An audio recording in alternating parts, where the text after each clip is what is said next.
Hi guys, Mrs. McDonald here. Thank you for taking care of business this week. I know that most of you did. If you did not finish your achieve level set so that we can find out your Lexile number, you need to do that first. I'm going to give the instructions to the sub so that hopefully she shares that with you, but take care of that first so that then we can move forward to know where we are. Then this is what I want you to do. You should have gotten this handout. Looks like this, right?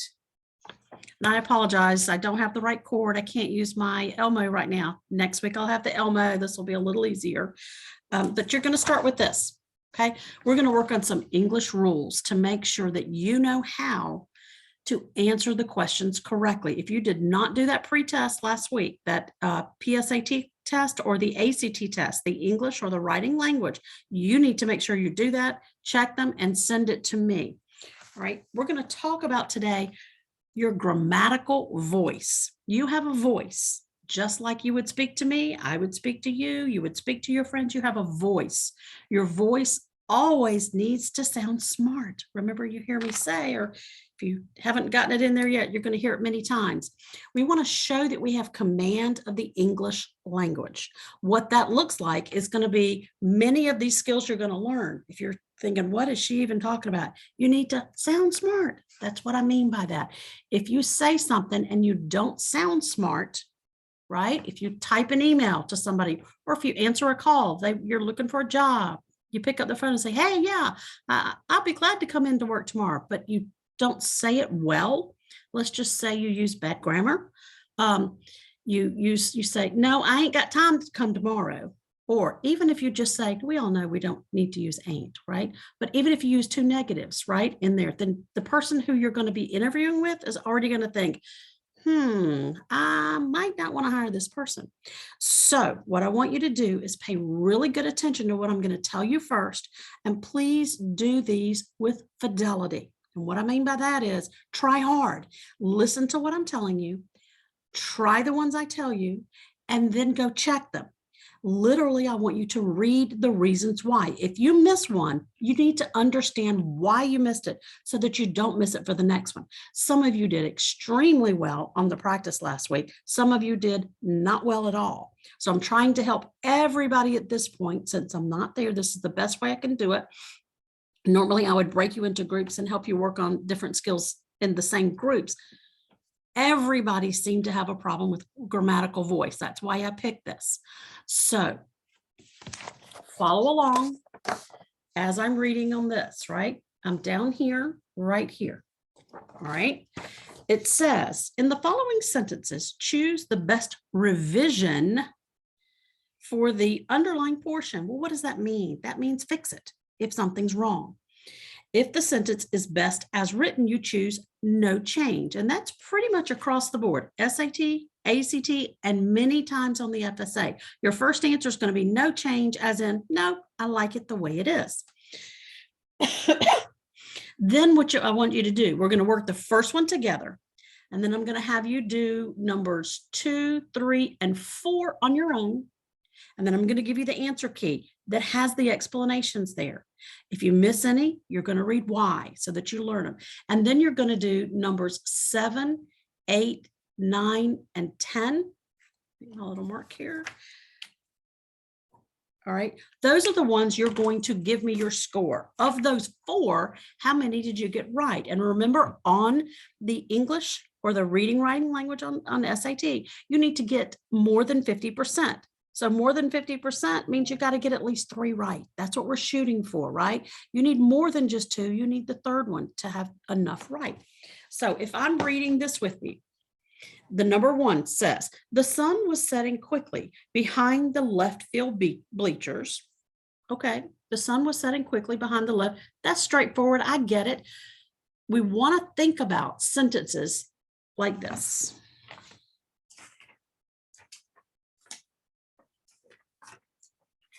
The best way to write a sentence is to have your subject first, and then your verb, and then your object. And that's going to look different for you, but you understand. The first thing you need to do is have your subject. Who is doing anything? Your person is. What's happening? Your verb. And then what's it happening to, or who's it happening by? There may be another object in there, but think of it. You always want to do in a very logical order. If your sentence doesn't sound logical, it's not good. The sun was setting quickly behind the left field bleachers. Okay, makes sense. And the infield continued to be muddied by the steady downpour. Okay, what's the first thing that comes to mind? Huh? Right? That's what I think. You've got a lot of information there. It's not falling in line like in a logical order. If I were to say, I'm very hungry, I eat hot dogs, and I like ketchup on. Okay. If that's what I wanted to say, that's not how I would say it. I would say, I'm very hungry for hot dogs with ketchup, because that makes sense in a very logical order. All right. So that's first choice, answer choice. Number one, the first time you read it, that is an answer choice. What do you think of when you hear that? It's not real clear to me. Okay. Something's muddy. They've got a steady downpour. It must be raining. What is muddy? Is it the infield or is it the left field bleachers? I am not sure the way this one is written. So let's read another choice. You have to read what's the part that's not underlined first, right? So we'll read it again.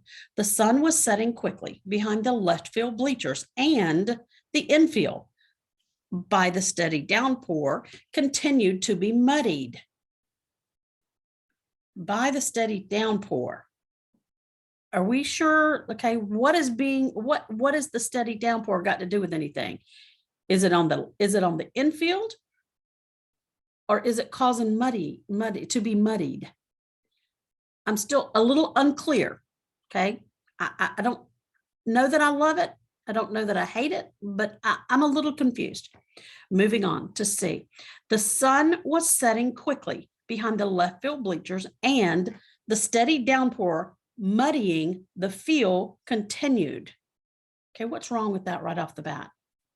Your word muddying, that verb is the wrong verb tense to go there. You need to always have, if I am running, playing, and sing, those don't go together. I'm running, playing, and singing. ING on all three. There we're flipping some verbs. So I know something is wrong with that particular one.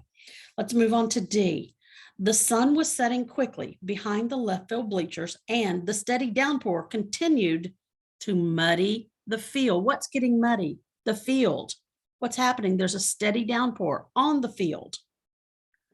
This is all falling together. See how that sentence sounds so much better?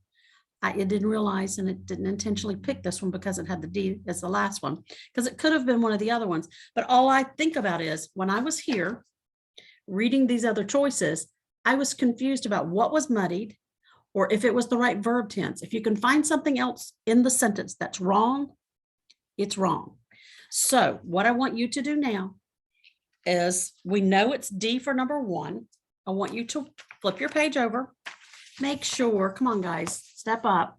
Make sure that your name and your period is on here. This packet needs to stay in the green basket. We're going to use it over a number of days. So flip it over and start with number 2. Mark mine. I want you to do 2 through 5. If you want to go ahead and take your paper just like mine and put a line. That's what I would do if I was in there. I would tell everybody to put a line there. Go ahead and do these. Take your time. I don't mind if you're working together, if you're truly working on this, but if not, you may need to read it several times in your head to make sure you've got this right. I want you to do 2 through 5, right? Remember, if I give you 4 and they're 1, 2, 3, 4 there, I need to get at least 3 right. You might not this time because we're still working on it, right? Go do those 4. And then I want you to click over on the on Canvas, and I want you to check. There are going to be 2 different answer keys. You're going to see the answers to just these, just the first ones. And then look back over them. Figure out, why did I miss that? What can I look for next time to get right? Then this is what I want you to do for me then. After you've completely done that, you feel comfortable. Okay, I think I'm better at this. I want you to complete number 6 through 8. 1, 2, 3. I thought there was a 9 there. Nope. Well, there's only 3. So how many, if I want 50% of 3, what do I have to get? I've got to get at least 2 right. So you can miss 1, but only 1. If you miss 2, we've still got problems. All right. So you're going to do these, and then you're going to look at the second answer key, and then that's what you're going to turn in. How many did you get right out of 6, 7, and 8?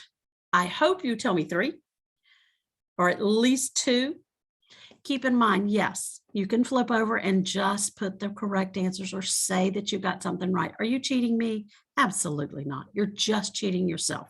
We're all in the same boat on this, guys. You're trying to learn skills so that you are able to pass these tests when we take them. I am hearing rumblings. Obviously, since I'm not there, I'm not sure that how accurate it is, but you may be taking that FSA maybe in another 2 weeks.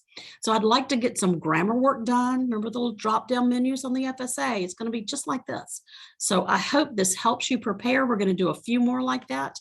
So take care of number 1, achieve, make sure you do it. After you've done it, you're supposed to send me a remind message. And if you're not in remind, go get in remind. After that, you will send me that message. I will send you back what your level is. And then you have to complete that assignment. Go read. I put it all in there. 1, 2, 3. Just go do what it says. Respond back appropriately, and I'll be glad to grade that, right? Then you have watched this video. You try the pre-test first, the first 2 through 5, practice, right? Then go do the ones for real. This is your post-test. This is the grade I'll be putting in. If you get all 3 right, you're getting 100. If you get 2 right, you'll get an 80. If you get 1 right, you get a 50. So please try, okay? Make sure that you understand the ones that you miss up here so that you get them right. If you don't get them right down here, same thing. You need to make sure you know why. The reasons, if I pick it up, I'll move, well, I can show you here. These are the answer keys. They're very good explanations. It's the one I would give you if I was there in the room. So thank you for being good. Thank you for being on task. Make sure you turn things in. Many of you are still missing things. I'm taking points off now, guys. You got to get your act together. We've been in school 2 weeks now. Get it together, get things done. See ya. Thanks.